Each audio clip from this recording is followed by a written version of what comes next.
everyone, I hope you're doing okay. It's another one of our videos and things that you can do to help get your home ready to list if you want to put it on the market when all this coronavirus stuff is over. But again, these are things that you need to be doing even if we weren't in the middle of a pandemic or a stay-at-home order. So let's take a look at a few things, and we're going to talk about shrubs mainly today, but a few other things that you need to do with your natural areas. First thing I want to talk about is the boxwoods. A lot of you guys will have boxwoods out in front of your house, and you can see we have them here in front of ours, and these are definitely ready for a trim. Good thing about boxwoods is they can handle some pretty heavy pruning, and I always like to kind of keep mine in a squarish looking shape. So you want to try to cut back some of that newer growth. You can see the difference in colors down in here.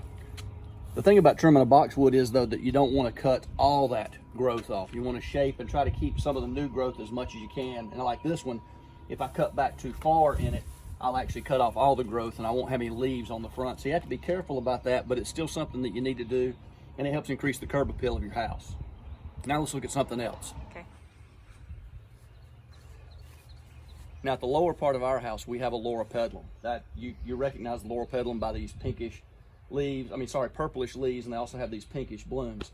This is a very aggressive grower. In fact, you can see how tall this is compared to me. And it's hard to believe, but every year I cut about 6 feet off of this thing.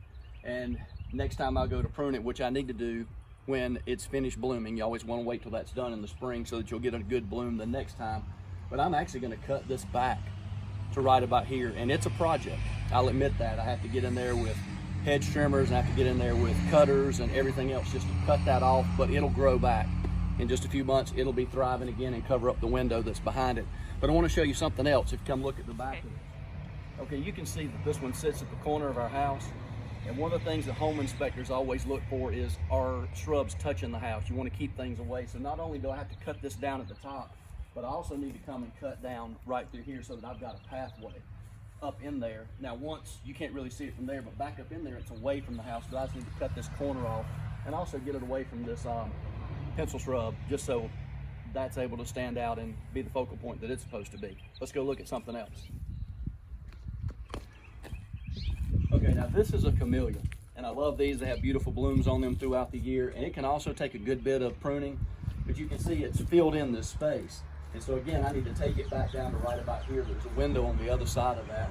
And one thing you do need to look out for, you can see this has already got some blooms or buds on it that will be blooming out. It blooms now, and it also blooms in the winter. So I just have to decide, is this something I want to go ahead and prune and lose a blooming season right now, which I will actually do. Now we just looked at the camellia, which is very large and can take a lot of pruning. Some things can't handle much pruning, and that's what I want to talk about when I look at these gold mop cypress.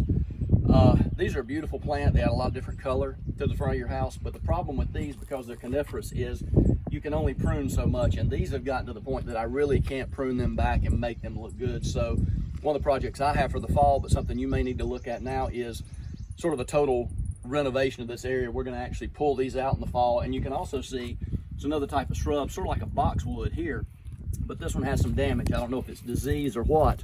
It could be that just cold weather got a hold of it, but those are going to have to be pulled out too. If you do that though, make sure you know what you're going to put back in place, and you may want to get somebody that has some knowledge of how to remove shrubs, because if the root system is big, it's not an easy task.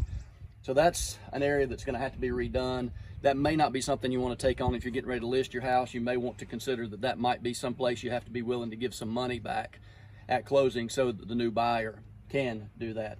Now let's look at something real simple, mulching. One of the things that has to be done every year is mulching. If you look at this area, it's obviously ready to mulch. I mulch it every year, but the color fades after time, and then you just need to get a load of mulch and bring in. A lot of places are still delivering mulch. You can contact local places. What they'll most likely do is bring a truckload of it and dump it in your driveway, and then you have to get a wheelbarrow and shovel and distribute it. But look at it this way, you'll get a good workout during all the stay-at-home time. But mulching is definitely one of the things that makes your home look better and more presentable when it's time to list.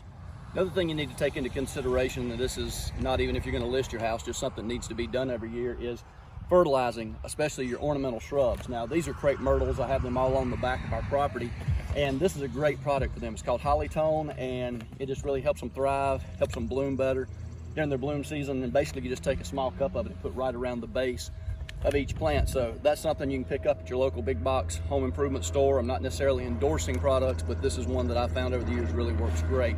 So that's holly tone. Now let's talk about hydrangeas. Okay, this is a hydrangea. This sits right off the back of our screen porch, and it has beautiful blue blooms on it later on in the summer. Now you can see it looks like it's dead, but these are the old blooms from last year. And once you get to spring and you see the green start to come back out, you can actually just go and pull these off. In fact, that's something that you need to do.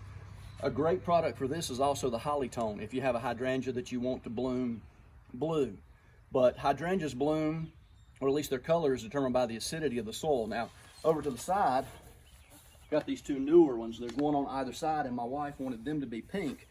Same company that makes that holly tone also makes something called garden lime, and if you spread this around those, it'll fertilize it, but it'll also assure that they're pink when they bloom. So we've got blue in the center and pink on each side.